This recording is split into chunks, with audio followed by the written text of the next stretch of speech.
I recently had the opportunity of spending time with the good folks at BP Pulse as they showed me around 3 very different charging hubs they've recently opened in the Midlands. So join me today as we visit the NEC, Tame and Birchley Island and talk accessibility, pricing, strategy and why BP Pulse is betting on hubs. Welcome to the EV Musings podcast video channel.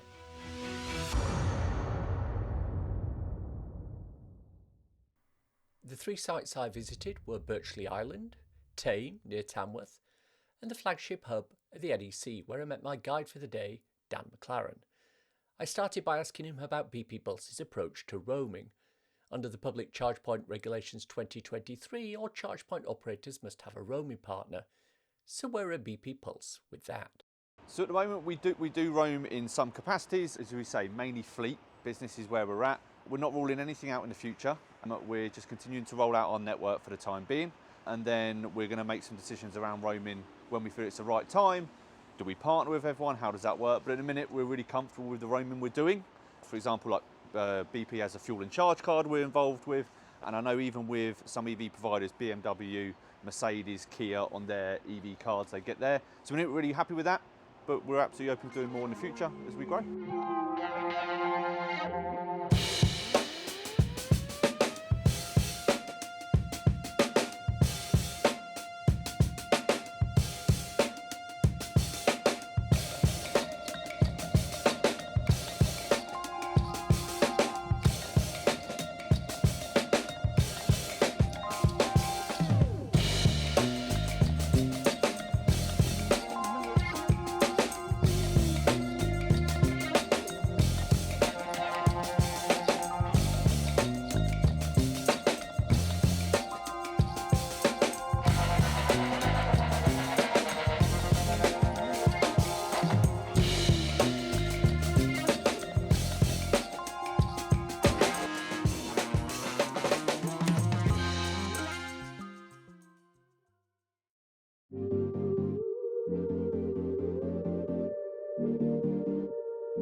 BP as a company has a tradition of the forecourt layout where you have, as well as having the fuel pumps, you've also got shops on site, you've got toilets on site, you've got amenities there for people to use.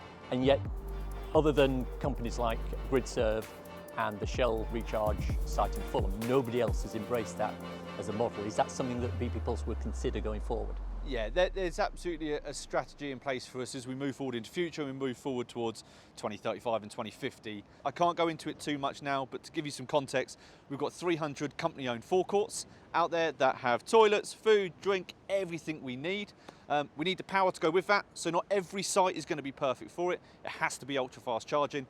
But already across our company-owned and dealer-owned estate, we're already on 170 of those forecourts. Now, some fully powered up with Alpatronic chargers, some with our battery integrated charger because we're lacking power. So again, we have to monitor that over a period of time.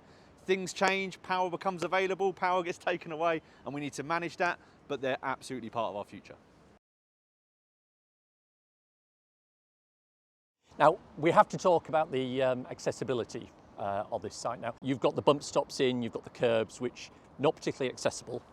So the question then has to be, what was the thinking behind not making this site particularly accessible? Sure. So, not to talk specifics about individual sites, just to give you a bit of an overview about a lot of hubs like this place. Now, this may be a case of like here, we do not own the land, we do not own the car park, and every site can be slightly different. We could be restricted on the number of bays we've got, the number of space we allow for bays. Now, to be clear on accessible bays, we want accessible bays at every single hub. Okay, like this particular one is a long time in the past, and I know we spoke on the podcast, and I said moving forward we want accessible bays at hubs, and we absolutely do.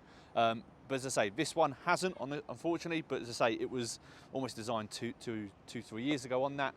But now moving forward, that is our desire. Can't always have it best way, and we have to make a decision as a business. Do we continue with this particular site, or do we not? On this occasion, at the time, a couple of years ago, we decided this was going to be a good location. We've committed to it, and I think it is a really good hub.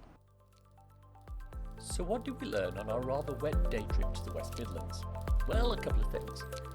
Firstly, BP Pulse are pushing a lot of money out to these hubs, so they really want them to be used. Secondly, in places where they have complete control over the location, their ability to put in safe and accessible hardware is much higher than in situations where they don't. Thirdly, I'm expecting news moving forward about roaming agreements between BP Pulse and third parties, hopefully more than one roaming provider, as well as news about the future of charging at BP forecourts across the country. Many thanks to Dan and his team for their time, and Rob Shaw from RS Thinks for being my cameraman.